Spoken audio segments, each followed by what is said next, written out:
तो good evening all of you.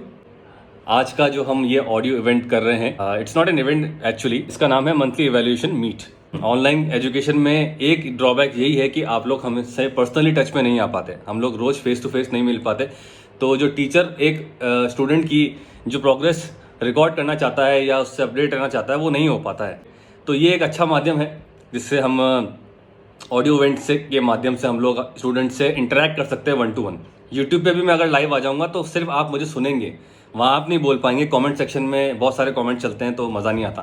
तो चलिए हम लोग स्टार्ट करते हैं। सबसे पहले देवप्रिया जी से, आप ही सबसे पहले मुझे दिख रहे हैं। आप अभी क्या कर रहे हैं, कितना पढ़ लिया है और क्या प्रोग्रेस चल रही है आपकी, बताइए। I have only finished geomorphology only. Like I have finished only 60% of the syllabus.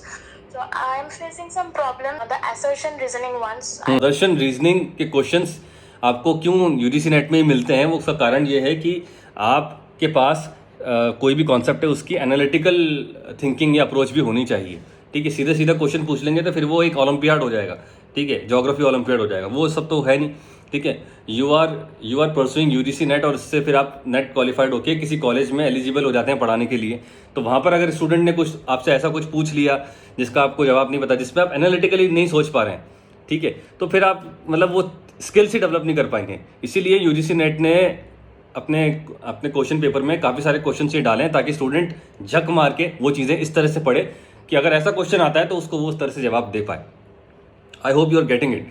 ठीक है, तो आदर्शन रीजनिंग का एक फंडा तो मेरे पास है, बाकी और भी आप देख सकते हैं। अगर आपने कॉन्सेप्ट ही नहीं पढ़ा है तो फिर तो कुछ नहीं हो सकता। ठीक है, फिर तो आपको उसको स्किप ही करना है या तुक्का मार के आ जाओ, नेगेटिव मार्किंग तो नहीं है। अगर आपको कॉन्सेप्ट में एक थोड़ा सा ग्लिम्स भी है, आपको पता है कि हाँ कहीं तो पढ़ा है इसको, तो एक ही है। उस आदर्शन और रीजनिंग का मतलब यही है कि भाई दोनों स्टेटमेंट आपस में जुड़े हुए होने चाहिए।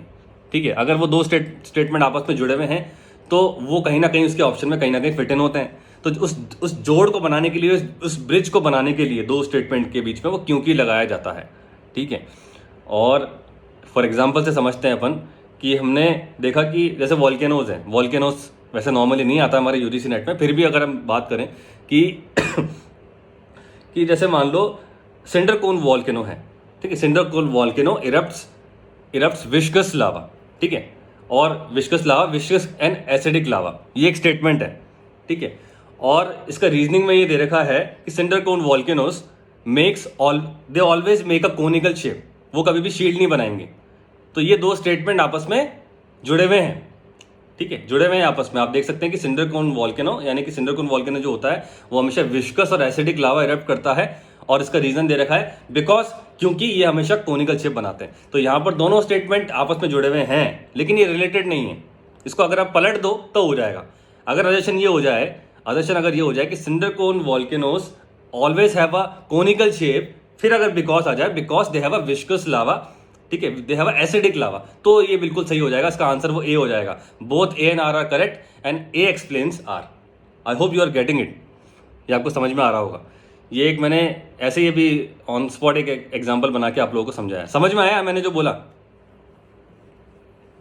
Sir. बाकी यूनिट्स आपने जियोमॉर्फोलॉजी वगैरह कितना पढ़ लिया, मतलब कहाँ से स्टार्ट किया आपने कोर्स? तो एक्चुअली जियोमॉर्फोलॉजी मैंने आपका कोर्स ज्वाइन करने से पहले आपकी जो वीडियोस पहले यूट्यूब हाँ, पे हाँ, हाँ। थी उनसे पढ़ लिया था। ओके, तो चांदनी जी और बाकी सारे पार्टिसिपेंट्स में आप सब लोगों को ये बोल रहा हूँ, अराउंड हमारे पास 2 महीने ही हैं, अप्रैल और मई, क्योंकि जून में तो एग्ज़ाम हो ही जाएगा। तो अब अपने आप को स्पीड अप करो। ठीक है, उस स्टेज पे आ जाओ कि आपका एक बार या कम से कम एटलीस्ट 2 बार रिवीजन तो हो जाना चाहिए अब। ठीक है, अराउंड आप मान लो कि by the end of April, मैं मानता हूँ अप्रैल का जो लास्ट वीक है वहाँ से आपका रिवीजन स्टार्ट हो जाना चाहिए। मई में आप अच्छे से रिवीजन करो, मॉक टेस्ट लगाओ और जून में एग्ज़ाम क्लियर करके आओ। ठीक है, ये इसकी स्ट्रैटेजी होनी चाहिए। हाँ जी, अब आप बताइए बानिया जी, आप क्या कह रहे थे? हाँ सर, मैं बोल रही थी कि मैं ऑलमोस्ट 7th यूनिट तक पढ़ा है वेरी गुड, जियोपॉलिटिक्स। बहुत बढ़िया। सिर्फ यूनिट का एक ही वीडियो बाकी है, बाकी और 3 यूनिट बाकी है। तो ऐसे जब कोई यूनिट पढ़ रही हूँ तो बहुत अच्छे से समझ रही हूँ, बहुत अच्छा लग रहा है, बहुत अच्छे से कंप्लीट भी कर रही हूँ।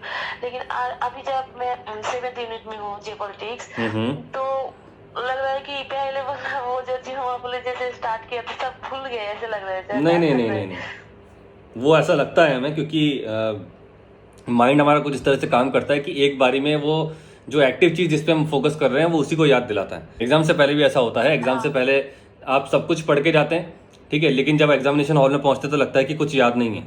फिर क्वेश्चंस आते हैं तो ऑटोमेटिकली दिमाग जो है वो अपने कनेक्शंस बना के वो चीज़ें आपको याद दिलाता है। तो ऐसा लगता है हमें, ऐसा है नहीं। अगर आपने ढंग से पढ़ा है, मॉक साथ साथ लगाए हैं, तो वो आप नहीं भूलेंगे। आपने अच्छी प्रोग्रेस ली है, I appreciate you for that. अगर आपने अभी तक 7th यूनिट पे आ गए हैं तो आप बहुत अच्छे स्केल पर हैं। अब इसको कंप्लीट करने के बाद ज़्यादा से ज़्यादा आप मॉक टेस्ट लगाइए। हमने जो दिए हैं वो तो करने ही हैं, अपने लेवल पर भी क्वेश्चंस निकाल के previous year question paper solve करने हैं, ठीक है। जितना आप वो करेंगे उतना ज़्यादा आप सिलेक्शन के पास पहुँचते हैं। ऑलराइट, अब हम जायद से पूछते हैं। जायद, आप बताइए, क्या आप हमें सुन पा रहे हैं? जस्ट अ मिनट, मैं आपको अनम्यूट करता हूँ। हाँ जायद, गुड इवनिंग। जी बताएं, आपकी क्या प्रोग्रेस चल रही है? आपने कितना क्या पढ़ लिया है? कौन से यूनिट पर हैं? सर मैंने वीडियो तो लगभग कंप्लीट कर चुका हूँ। वेरी गुड, उसके साथ नोट भी बनाया अपना। बहुत बढ़िया। आई रियली अप्रिशिएट यू, और सब लोगों को यहाँ पर जितने भी पार्टिसिपेंट्स हैं अप्रिशिएट करना चाहिए। जायद ने अपना first round of revision start कर दिया है, विच इज़ वेरी गुड, ठीक है। अब देखो, सिलेक्शन होता है नहीं होता वो बात की बात है, ठीक है। बात इतनी सी आती है कि आपने इस एग्ज़ाम को इज्जत देके उतनी मेहनत की या नहीं की, ठीक है। बात यहाँ पर आती है, सिलेक्शन तो आज ना कल होगा ही होगा, ये हार्डवर्क कहीं नहीं जा रहा है आपका, ठीक है। आज ना कहीं तो सिलेक्शन होगा। बात ये है कि एक बार बैठ के किसने इस एग्ज़ाम को 6 महीने ये दिए हैं, एक बार या 2 बार रिवीजन किया है, जिसने वो कर दिया, ठीक है, उसके बाद अगले अटेम्प्ट में उसको इतना पढ़ाई नहीं करनी पड़ती, सिर्फ मॉक टेस्ट और PYQs करने पड़ते हैं, ठीक है। बात इतनी सी है यहाँ पर। सब लोग क्या करते हैं कि पहले आउटकम की तरफ सोचते हैं कि मेरा होगा या नहीं होगा। भाई पहले इस एग्ज़ाम को इज्जत देके एक बार तसल्ली से इसको 6 महीने अपने सब्जेक्ट पे दो। ये लाइफ टाइम के 6 महीने हैं, ठीक है, ये बार बार नहीं देने आपको, लाइफ टाइम के 6 महीने हैं। और इस तरह से होना चाहिए, जैसे मैं आपको बताऊं कि ज्योग्राफी आपके जहन में इस तरह से घुसनी चाहिए कि एक बार आपसे नींद में भी कोई कुछ पूछे तो आप ब्लैंक नहीं होने चाहिए। मैं ये नहीं कह रहा हूँ कि आंसर दो, ठीक है, नींद में भी कोई पूछे कि यार ये क्या है, तो आपको वो क्लिक होना चाहिए कि हाँ ऐसा कुछ पढ़ा हुआ है मैंने। वो होता है कि हाँ आप अपने सबकॉन्शियस माइंड में भी ज्योग्राफी याद रखते हो। उस लेवल पे जब आप आ जाओगे तो नॉट ओनली जिस UGC नेट, आपकी स्टेट PCS, PhD एंट्रेंस, वो सब क्लियर होते हैं एक साथ, क्योंकि आपने सब्जेक्ट पे मेहनत कर ली है 6 महीने। नेक्स्ट स्टूडेंट से आराध्या जी। आराध्या जी, आप हमें सुन पा रहे हैं? बिल्कुल, आप बताइए आपकी क्या प्रोग्रेस चल रही है? Good evening. आप थोड़ा सा लाउड बोल सकते हैं, आपकी आवाज़ बड़ी धीरे आ रही है। Yes it is Audible. Yes it is Audible. Sir मैंने 5 यूनिट्स कंप्लीट कर ली हैं वीडियोस। Very good. मैं 6th यूनिट में हूँ अपने पॉपुलेशन एंड सेटलमेंट वाली। I am not going in order. Okay, मैं वेटेज के हिसाब से भी देख रही हूँ और प्लस जिससे मुझे लगता है कि ये करना ज़रूरी है मैंने वो units I am picking up. तो पॉपुलेशन एंड सेटलमेंट जो है उसका मैं अभी मेरे 11 वीडियोस कंप्लीट हो गए ओके, आज शाम तक, और मैं करने की कोशिश कर रही हूँ ये सब पूरा। लेकिन again I go into that backlash वाला जो माइंडसेट है उसमें चली जाती हूँ कि मैंने आपसे जब एनरोल करते टाइम भी यही बात की थी कि मुझे इस तरीके से लगता है कि शायद नहीं हो पाएगा, कि व्हाट इफ आई कांट। एक बहुत ही अच्छा फ्रेज आपने बोला है अभी, ठीक है, जो हर स्टूडेंट के एस्पिरेंट के दिमाग में होता है, व्हाट इफ आई कांट। पहली बात तो ये मान लो कि ये जो एग्ज़ाम है, इस एग्ज़ाम को क्लियर करने के बाद नौकरी नहीं मिलती है। अगर आप SSC देते हो, अगर आप बैंकिंग का देते हो या कुछ भी XYZ देते हो, ठीक है, ठीक, उतनी ही मेहनत लगती है, थोड़ी कम लगती है, UGC नेट में ज़्यादा लगती है। तो इसमें आपकी पहली बात तो नौकरी नहीं लगती, तो वो स्ट्रेस तो आपके दिमाग में होना नहीं चाहिए कि व्हाट इफ आई कांट। अगर रिजल्ट आया, फेल हो गया, तो आपके पास फिर 2 अटेम्प्ट आ रहे हैं अगले साल, ठीक है, जो नॉर्मली इसके अंदर नहीं होते हैं आपके कॉम्पिटेटिव एग्जाम्स के अंदर। फिर पता नहीं वैकेंसीज कब आती हैं और उसमें जो भी रहता है। तो देखो, इस एग्ज़ाम के लिए आपका एक माइंडसेट होना चाहिए, आउटकम बेस्ड आपका माइंडसेट नहीं होना चाहिए। आउटकम बेस्ड माइंडसेट अगर आपका है तो फिर आप बैकलैश इस तरह से आएंगे कि यार होगा या नहीं होगा। आप एक बिल्कुल अपने दिमाग में इसको लिख लो या कहीं पे नोट डाउन कर लो, कहीं पर कर लो, जस्ट वन थिंग जो मैंने अभी और रिपीट की थी, इस सब्जेक्ट को इज्जत देके 6 महीने दो, दैट्स इट। यानी कि आपको अपने ज्योग्राफी को स्ट्रॉन्ग करना है, UGC नेट बाद में है, ठीक है। ज्योग्राफी को इस तरह से स्ट्रॉन्ग करना है कि in the future you can teach as well, in the future you can do anything with geography. Cyclone आया, ठीक है, साइक्लोन अभी श्रीलंका ने नेमिंग की है उसकी। तो अगर आपने वो साइक्लोन का कंसेप्ट पढ़ा है तो आपका दिमाग चलता है, रिलेट करने लगता है, ठीक है। यानी कि दिमाग में ज्योग्राफी चलती रहनी चाहिए।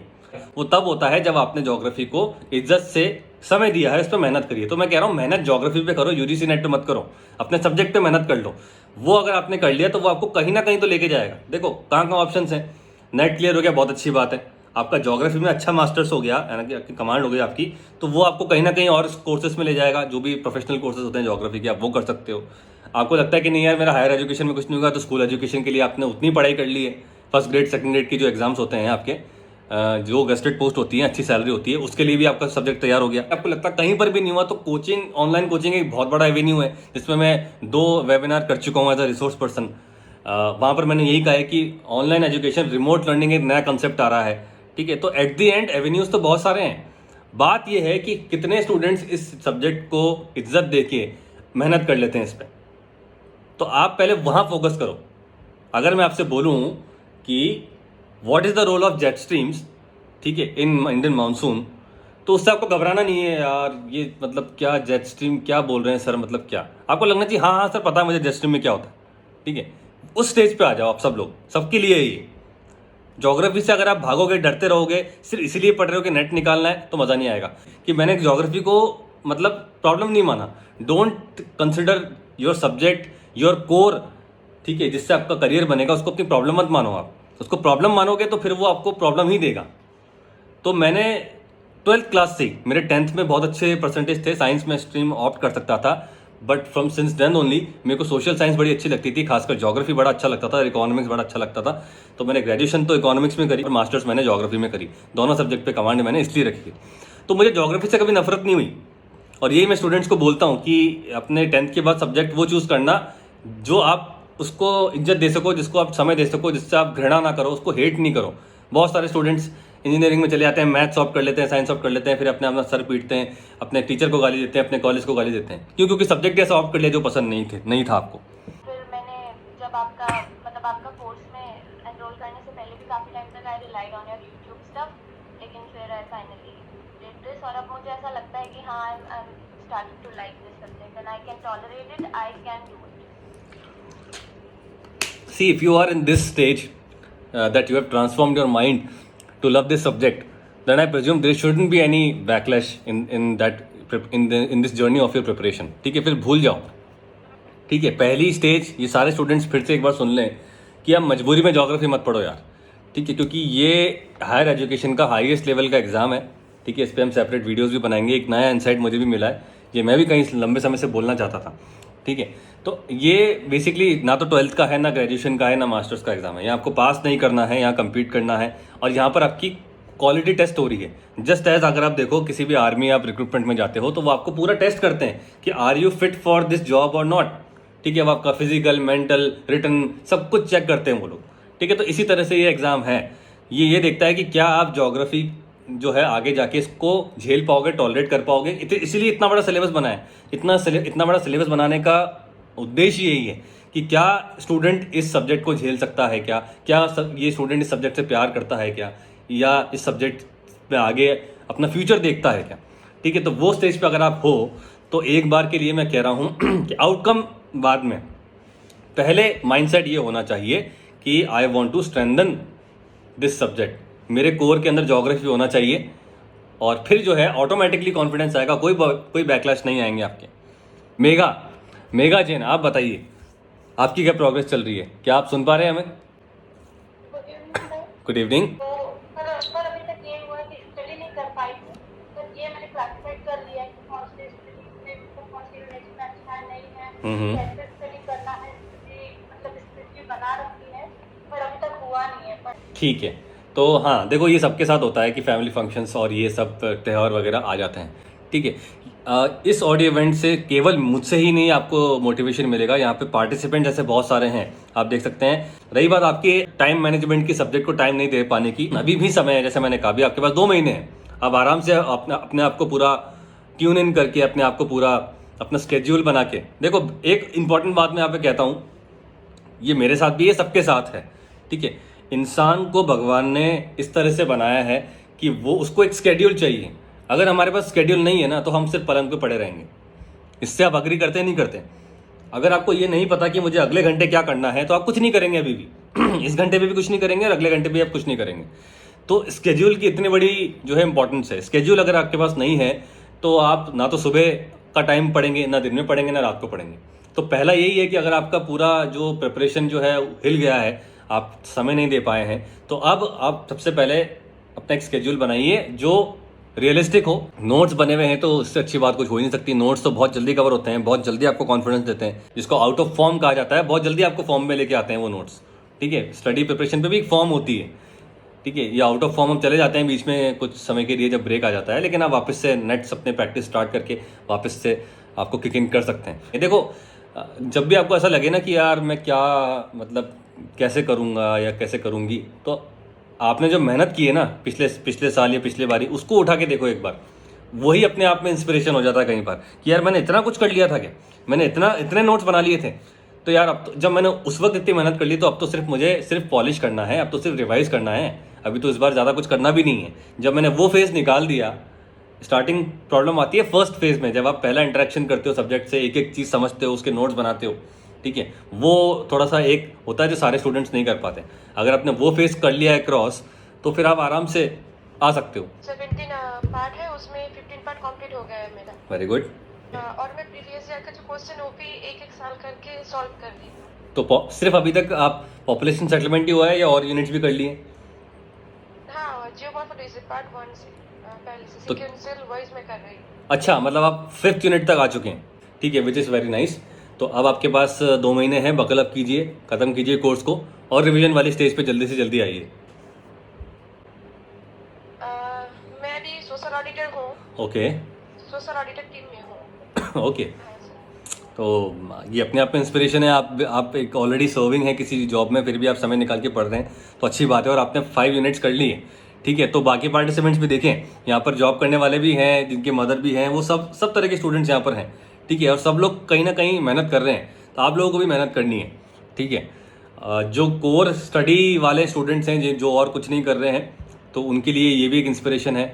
आप लोग सीखिए कि लोग बाग अपने बिजी स्केड्यूल से भी समय निकाल के पढ़ रहे हैं यूजीसी नेट के लिए। That is an inspiration itself. जी संगीता जी बताइए।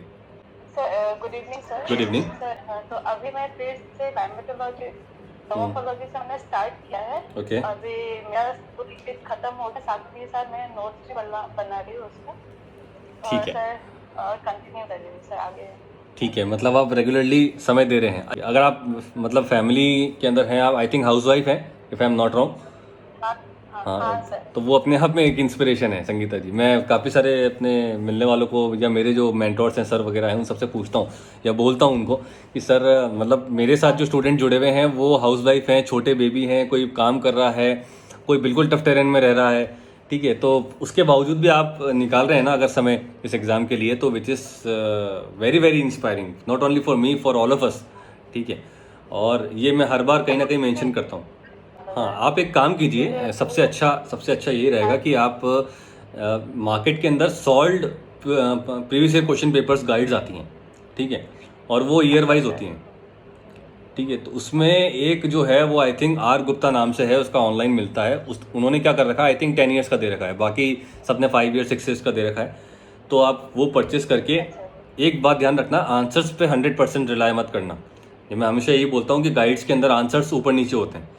तो आपने अपने सब्जेक्ट पे कमांड कर ली है तो आपको ऑटोमेटिकली वो पता भी लगेगा, या डाउट आ जाएगा कि यार ये आंसर तो मुझे सही नहीं लग रहा। तो उसको हमेशा क्रॉस वेरीफाई ज़रूर करना, बिल्कुल उसको ब्लाइंडली फॉलो मत करने लग जाना उस गाइड को, क्योंकि बहुत बार टाइपिंग मिस्टेक होती है उसके अंदर।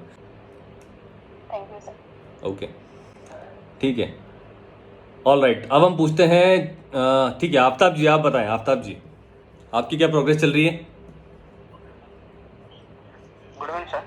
Good evening. Good evening. हमको सर थोड़ा सा सबसे दिक्कत होती है, हमको आईक्यू वगैरह जो है ना, प्रीवियस ईयर क्वेश्चंस वगैरह ये सब, हाँ। थोड़ा सा उसको बनाना हमको अच्छा, मतलब थोड़ा सा अंदर से नहीं होता है कि मतलब नहीं अच्छा लगता है। मतलब चाहते हैं थोड़ी कोई भी चीज हो उसको पढ़ना थोड़ा सा उसमें ये दिक्कत है कि प्योर चीज वगैरह हम कर नहीं पाते। और एक और सर प्रॉब्लम था, इससे हट करके थोड़ा सा हम इसके अकॉर्डिंग फोन भी किए थे, बात भी किए थे सर। मेरा हमारा जो स्टेट यूनिवर्सिटी है, जेपी यूनिवर्सिटी जो है छपरा में, बिहार पे, तो वहाँ पे मेरा जो है पीएचडी का पीएटी जो एंट्रेंस है वो निकला हुआ है, तो उसके अकॉर्डिंग हमको थोड़ा सा कुछ गाइड कर देते सर। ठीक है, और कौन सा टॉपिक ले हम अपना पीएचडी करने के लिए थोड़ा। तो मैं आपकी 2 प्रॉब्लम्स का समाधान देता हूँ। पहला, आपने बताया कि प्रीवियस ईयर क्वेश्चन पेपर्स करने में आपको इंटरेस्ट नहीं आता, ठीक है। और दूसरा आपने बताया पीएचडी साइनॉप्सिस के बारे में, ठीक है। तो देखो, पहला हम बात करते हैं प्रीवियस ईयर क्वेश्चन पेपर करने में इंटरेस्ट नहीं आता। स्टार्टिंग में जब मैंने भी प्रिपरेशन की थी तो मुझे भी थोड़ा सा ये बर्डन लगता था कि यार क्या है, मतलब क्या, क्यों करना सॉल्व इसको, जो हो चुका उसको क्यों करना, ये दिमाग में आता है कि अब नए नए की बात करो, नई चीज़ों की बात करो। पर देखो, जब आप इस एग्ज़ाम को थोड़ा डेप्थ में देखोगे ना, आपका 100% तो नहीं कह रहा मैं, लेकिन 40 से 50% सिलेक्शन उस पर निर्भर करता है कि आपने कितने previous year question paper solve किए। अब आप बोलोगे कि sir previous year question paper solve करने से क्या ही हो जाता है, तो उसमें क्या होता है कि पुराने पेपर को जितना आप सॉल्व करोगे तो उतना आपका 40 से 50% आपको पैटर्न जो है आपके दिमाग में, पैटर्न एनालिसिस, पैटर्न या क्या ना, पैटर्न क्रैकिंग जिसको कहते हैं इस एग्जाम के लिए, वो आपका हो जाता है यूजीसी नेट के लिए। अगर आप देखो, सीधी सी बात है ना यार, एक आपको एग्जाम्पल से समझाता हूँ मैं। अगर आपको ये पता है कि जो क्रिकेट के सिलेक्शंस हैं, क्रिकेट की बात करते हैं, चलो क्रिकेट के सिलेक्शन जो हैं वो होने वाले हैं, ठीक है।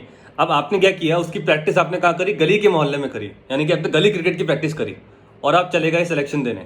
तो क्या आपको लगता है कि आप वहाँ के एटमॉस्फेयर से फिट इन भी हो पाओगे, या वहाँ पर जिस तरह से आपकी नीड्स हैं वो आपकी होंगी उस तरह से? नहीं हो पाएंगी। और एक दूसरा, एक बच्चा है या स्पोर्ट्स पर्सन है जिसने सिलेक्शंस के लिए मैदान में जाकर प्रैक्टिस की है, ठीक है, तो वो उस एटमॉस्फेयर से, ठीक है, और वहाँ के जो नीड है, कितना आपको भागना है, कितना अपने आप को थ्रो करना है, कहाँ कैसे जो होता है, कितना थ्रो फेंकना है विकेट तक के लिए, वो सब उससे वो एक्वेंटेड होता है। तो आपको प्रैक्टिस तो उसके लिए करनी पड़ेगी जिसकी रिक्वायरमेंट है। तो ये दिमाग में आप डाल दो कि भैया प्रीवियस ईयर क्वेश्चन पेपर तो मुझे सॉल्व करने ही है, क्योंकि यही से तो क्वेश्चन बनते हैं, यही तो पूछा जा रहा है बार बार, ठीक है। इसी तरह के क्वेश्चन, मैं यहीं से नहीं बोल रहा हूँ, इसी तरह के क्वेश्चन बनते हैं। आपको ये भी पता पड़ता है प्रीवियस ईयर क्वेश्चन पेपर से कि कितना इंपॉर्टेंस किसी सब्जेक्ट को देना है, कितनी डेप्थ में किसी सब्जेक्ट पे जाना है। जैसे पुराने पेपर आप देखोगे तो ज्योग्राफिकल टेक्निक्स के अगर आप क्वेश्चंस देखोगे तो उसमें क्लियरली दिखता है कि वहाँ पर जीआईएस, रिमोट सेंसिंग और स्टैट्स के बाद कहानी खत्म हो जाती है वहाँ से और कुछ नहीं आ रहा है। तो आप लिहाजा अननेसेसरी टाइम उस यूनिट्स पे नहीं देते हो। कल्चरल सोशल ज्योग्राफी से बहुत कम क्वेश्चंस आते हैं, ज्योग्राफिकल थॉट से भर भर के क्वेश्चंस आते हैं, जियोमॉर्फोलॉजी से क्वेश्चंस आते हैं, मॉडल से बड़े क्वेश्चन आने लग गए हैं आज इस बार। तो जब तक प्रीवियस ईयर क्वेश्चन पेपर आपके रूटीन में नहीं होगा प्रिपरेशन के, तो आप इस एग्जाम की रिक्वायरमेंट नहीं समझ पाओगे। तो ये दिमाग में डालो, ये दिमाग में आएगा तो ऑटोमेटिकली इंटरेस्ट भी आने लग जाएगा, ठीक है, इसको करने के लिए। प्रीवियस ईयर क्वेश्चन पेपर इतना एसेंशियल है इस एग्जाम को क्लियर करने के लिए। वो बार बार आपको वो रिक्वायरमेंट, वो लेवल कितना रखना है प्रिपरेशन का, क्या पूछा जाता है बार बार, वो बार बार आपको उससे अवेयर रखता है प्रीवियस ईयर क्वेश्चन पेपर। क्योंकि हमारा माइंड है, आप एक समय के अंदर प्रीवियस ईयर क्वेश्चन पेपर देख रहे हो, दूसरे समय के अंदर घर में कुछ हो रहा है, भैया ने कुछ बोल दिया, इंस्टाग्राम में कुछ हो रहा है, फेसबुक में कुछ हो रहा है, ठीक है। तो माइंड एक चीज़ तो कर नहीं रहा है, इसलिए बार बार वो होना चाहिए, आपकी आंखों के सामने से निकलना चाहिए। इतना इंपॉर्टेंस है इसका। दूसरा, पीएचडी साइनॉप्सिस की बात अगर हम करें या पीएचडी प्रपोजल की बात करें, तो देखो सिंपल सा मैं शॉर्ट में बता देता हूँ। कोई भी टॉपिक चूज़ करना आपका गाइड नहीं बताएगा, मैं नहीं बताऊंगा, वो आप जो है वो डिसाइड करोगे कि आपको किस टॉपिक पे रिसर्च करनी है।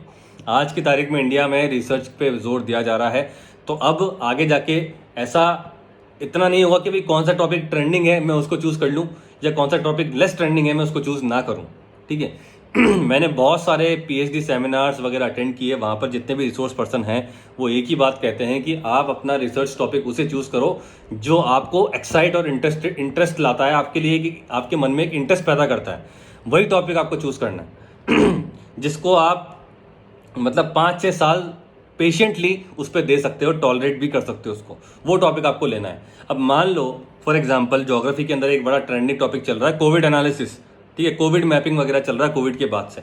अब आपका अगर हेल्थ सेक्टर में इंटरेस्ट नहीं है, क्योंकि जब आप कोविड मैपिंग करोगे तो फिर आपको ये सब समझना पड़ेगा एक बार बेसिक से कि एक्सक्यूज मी, हाँ, तो कोविड बेसिकली कहाँ से आया, कैसे आया, क्या मैकेनिक्स है, आरटीपीसीआर क्या होता है, अंदर जाके वो क्या करता है बॉडी में, ठीक है, ये कम्युनिटी स्प्रेड क्या होता है, ठीक है, माइक्रो कंटेनमेंट जोन क्या होते हैं, वो सब आपको पढ़ना पड़ेगा लिटरेचर रिव्यू के अंदर जाके। तो क्या आप वो पढ़ सकते हो?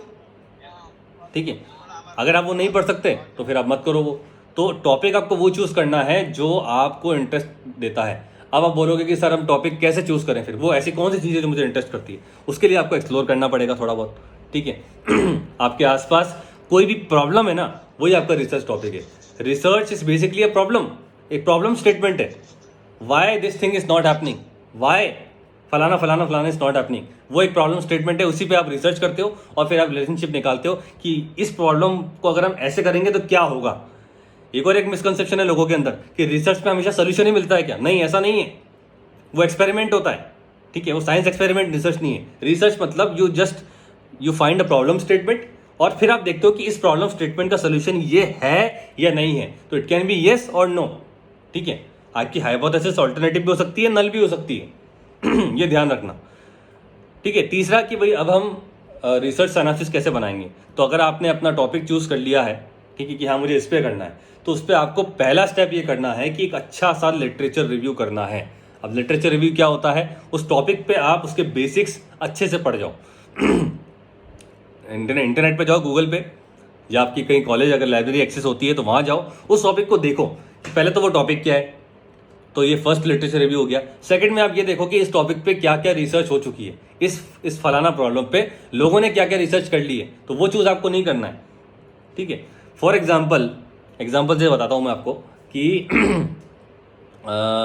मैं अपना एग्जाम्पल ले लेता हूँ कि यार इंडिया में बड़े बड़े क्राइम्स हो रहे हैं, ठीक है, खासकर विमेन, क्राइम अगेंस्ट विमेन बहुत ज़्यादा होते हैं, और उसमें एक प्रॉब्लम, विडंबना ये है कि रात को 3-4 बजे तो पिज़्ज़ा डिलीवर हो जाता है, लेकिन विमेंस सिक्योरिटी की अगर हम बात करें तो वो नहीं हो पाती है, ठीक है, उसको हम टेक्नोलॉजी की मदद से हम नहीं कर पाए हैं अभी तक भी, ठीक है। तो ये एक प्रॉब्लम स्टेटमेंट है कि क्या प्रॉब्लम क्या है कि the failure of the country's law and order to provide safety to the Indian working urban women, जो रात को लेट शिफ्ट में आती हैं, ठीक है, या लेट शिफ्ट ज्वाइन करती हैं, वो हमेशा डरती हैं कि मैं कैसे जाऊँ, क्या करूँ, कैब ड्राइवर जो होगा वो सही होगा नहीं होगा, फलाना, ठीक है, तो उसको हम नहीं कर पा रहे एड्रेस। और बहुत सारी घटनाएं हो चुकी है देश के अंदर, आपने देखा ही होगा, हैदराबाद वाला केस है या दिल्ली वाला केस है, तो दैट इज़ अ प्रॉब्लम, ठीक है। अब मैं देखता हूँ इसका मैं फाइंड आउट करने की कोशिश करता हूँ कि क्या टेक्नोलॉजी की मदद से क्या हम विमेन सेफ्टी प्रोवाइड कर सकते हैं क्या, तो ये हो गया इसका सोल्यूशन, और इस पर ही हम रिसर्च करते हैं। तो इसका आंसर हाँ भी हो सकता है, ना भी हो सकता है। अब इस पर जाके मैंने क्या किया, नेट पे सर्च करना शुरू कर दिया कि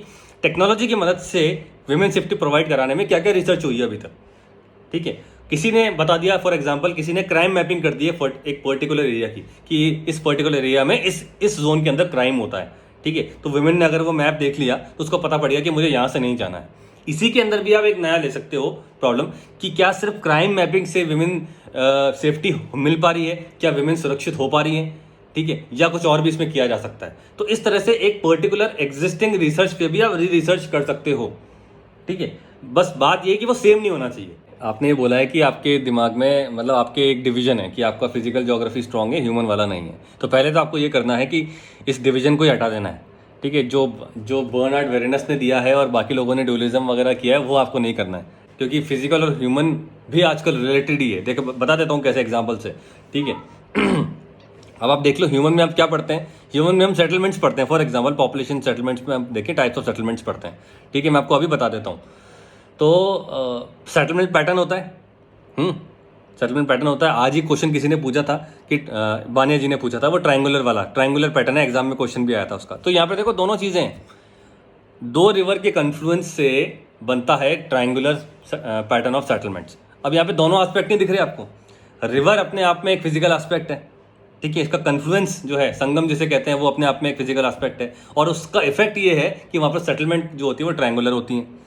ऐसे ही साइक्लोन में देख लो, साइक्लोन क्या है, साइक्लोन एक फिजिकल एस्पेक्ट है, ठीक है, क्लाइमेटोलॉजी का एस्पेक्ट है, ओशनोग्राफी के अंदर भी पढ़ते हैं लोग, मेट्रोलॉजी में भी पढ़ते हैं।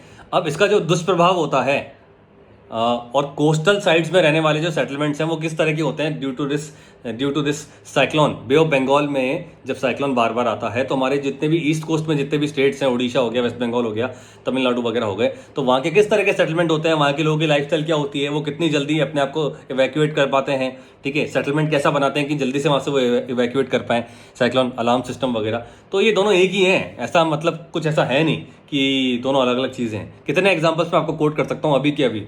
इवन आप माउंटेन्स भी पढ़ रहे हैं, इवन वॉल्केनोज भी पढ़ रहे हैं, तो उसका भी एक ह्यूमन एस्पेक्ट है, एक फिजिकल एस्पेक्ट है, आप देख सकते हैं। मैंने अपना प्रिपरेशन चल रहा है और तो ये कॉलेज के साथ साथ चल रहा है, तो मेरी हाथ का लास्ट सेमेस्टर की भी और इसकी भी तैयारी होती जाती है। बहुत बढ़िया। नहीं, अगर आप अपने स्टेज पर हैं, आप यूजी में हैं और आपने ऑलमोस्ट 9th यूनिट पे आप आ गए हैं, ठीक है, तो विच इज़ वेरी नाइस। और मैं जैसे कह रहा हूँ अभी दो महीने हमारे पास हैं और जल्दी से जल्दी अपने रिवीजन स्टेज पे आओ। 1 महीना पूरा रिवीजन के लिए रखना है हमें, ठीक है। उसमें रिवीजन हर तरह का होगा, आपके खुद के नोट्स का होगा, पुराने पेपर्स का होगा, जो मॉक टेस्ट हमने दिए उसका होगा, फिर वापस से 1 राउंड और चलेगा, उसके बाद एक राउंड चलेगा, और अगर समय बचा तो 1 और राउंड और चलेगा, ठीक है। तो जितना ये राउंड चलेगा ना, उतना ज़्यादा आप सिलेक्शन के पास पहुँचते हैं। ये तो पहले हम अपने प्रिपरेशन को 2 चीज़ों में तोड़ते हैं। पहले हमें तोड़ना है ये पूरा कोर्स सिलेबस, ठीक है, इसको कंप्लीट कर लेना है, और फिर उसके बाद दूसरा है कॉन्करिंग, कि आप जितने बार रिवीजन करोगे उतना ज़्यादा आपको फ़ायदा मिलेगा। ये आपको क्या लगता है, ये क्वेश्चंस आप लोगों को सूट नहीं करता गाइस? आप लोग यूजीसी नेट एस्पिरेंट्स हैं? 2 महीने के लिए बहुत कम होते हैं। मैंने नहीं, कोई ज़रूरी नहीं है, 6 months बता 2 महीने बहुत होते हैं, ठीक है। देखो, पहली बात ये, मैं आपको ये नहीं कह रहा कि आप जाके अभी कोई बैंकिंग का एग्ज़ाम निकालो या आईएएस की प्रिपरेशन करो।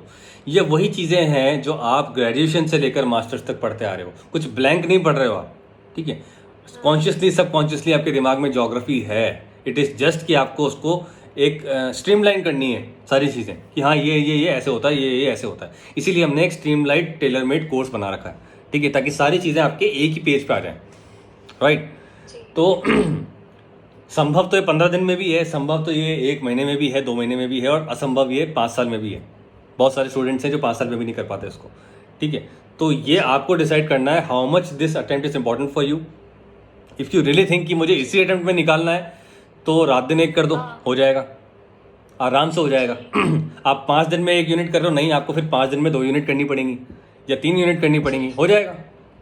सो it all depends on you, how eagerly you want to clear this attempt, ठीक है। आप उसी हिसाब से अपनी प्रिपरेशन फाइन ट्यून करते हो। आपको लगता है कि नहीं यार, मुझे तो जाके इस बार टेस्ट करना है, अपने आप को देखना है, अगला ढंग का अटेम्प्ट तो मैं दिसंबर वाला ही दूंगी, then you go for it. आप अपनी प्रिपरेशन उसी हिसाब से कर लो, ठीक है।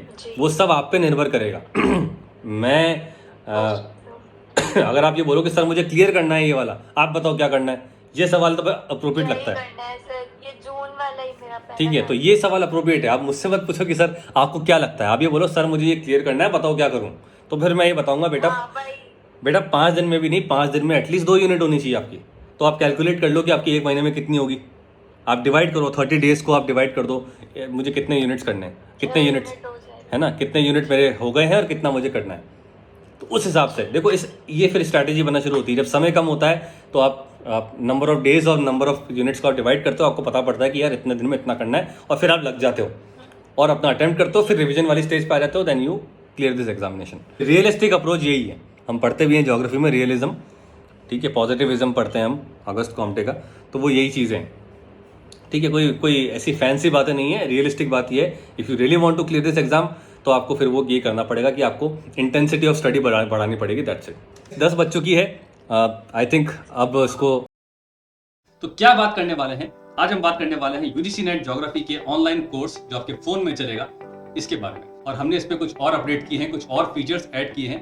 तो कोर्स में क्या मिलेगा वो सब तो हम बाद में डिस्कस करेंगे। पहले मैं आपको इनिशियली इसका एक छोटा सा डेमो दे देता हूँ कि ये कोर्स चलता कैसे। तो गाइज, आपको कोई एप्लीकेशन नहीं चाहिए। तो लेट सपोज आपने अगर इस कोर्स में एनरोल किया है, तो आपको एक टेलीग्राम ग्रुप के अंदर ऐड किया जाएगा, और इस तरह से यहाँ पे आपको टेलीग्राम ग्रुप में सिस्टमैटिक वाइज यूनिट 1 से यूनिट 10 तक सारे कोर्स वीडियोस और उसके पीडीएफ इस तरह से आपको यहाँ पर मिल जाएंगे। लेट सपोज आपको ज्योमोर्फोलॉजी पढ़नी है, आपने क्लिक किया, गूगल ड्राइव सेलेक्ट किया, बूम, ज्योग्राफी के सारे वीडियोस एक ही जगह पे आपको मिल गए हैं, एक ऐप की तरह बिल्कुल। अच्छी बात यह है कि आपको यहाँ पे स्पीड का फीचर भी मिलता है, आप स्पीड कम ज्यादा भी कर सकते हैं अपने अकॉर्डिंग। अब आपको मान लो ज्योमोर्फोलॉजी के पीडीएफ देखने हैं, तो इस तरह से आपको पीडीएफ भी मिल जाएंगे। ये पूरा पीडीएफ का फोल्डर खुल गया एक ऐप की तरह, यहाँ पे आप देख सकते हैं, और इसको आप बड़े आसानी से यहाँ पर डाउनलोड भी कर सकते हैं। फीस मैं अभी नहीं बताऊंगा, आपको डेमो क्लासेस देखनी है और उसके बाद मुझे आप कॉन्टैक्ट कीजिएगा।